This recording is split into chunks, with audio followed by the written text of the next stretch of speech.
Tinuod ang ako ginasulti. Ang mga roads na ito dili mapagawa kay ibulsa. Kamu unta, pareho na unta ta sa Singapore o kwan nga may mga schools na libre. Kung gamiton lang ang kwarta ng kabanang bayan. Pero nga naman hangtod karon nasa ulilat pa rin ta ang ato educational system. Looy ang mga teacher nato, ang mga empleyado nato, dinigamay ang sweldo kay ginabulsa lang. Ngano ang sang rason? Wala ng God-fearing leaders. Kinahanglan may kahadlok na sa Diyos. Do you agree? Say yes. Yes! Mahadlok na sa Diyos. And the moment may kahadlok, ako sa una, wala na ko kahadlok sa Diyos. I was working in the Bureau of Customs, may baril ko, kanunay, bahala na. Huwag ko mahadlok sa mga pulis, may mga kunta ko, hala, sige lang, gamit. Oh, wala kang kahadlokan eh. Pero nakakon ko nga may Diyos di ay nalabaw sa tanan, nga one day mo hatubang ko kaniya, giunsa ko ang kinabuhi nga gipahulam niya, gitamas-tamasan ko lang, gibungkal ko lang kinasaruga, so kinahanglan magkinabuhi ko nga may kahadlo kaniya, aron panalanginan niya ang akong kinabuhi.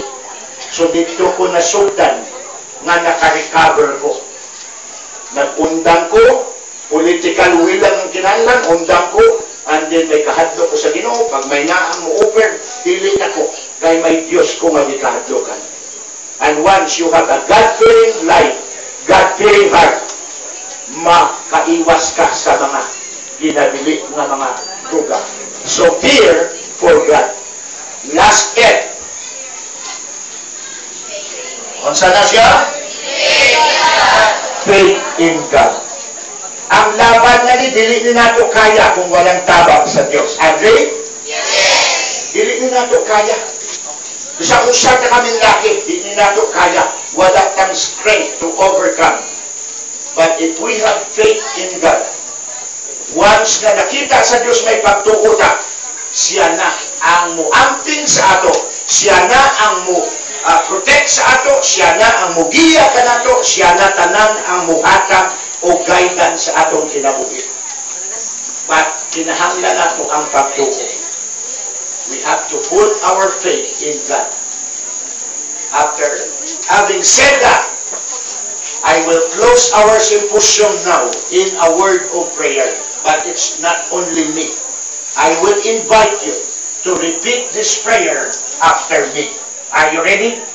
Yes! At ang pag-repeat ni Ane, kinahanglan kinasin-kasin.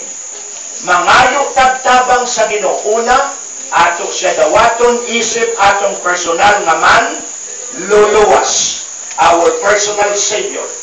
Kay walang tabang ang Ginoo kundi nato siya ilhon nga ato personal nga Savior. Ikadua, mangayo tagtabang nga ampingan niya kamo, butangan kamo og wall of protection every day. And we will claim the power of our prayer today. There is power in the words that we're going to say. And God will honor those words nga ato iampo kaniya. Mauna ang pinaka-solusyon. Wala kong ma-offer na laing solusyon kung dili musalig ka sa Ginoo.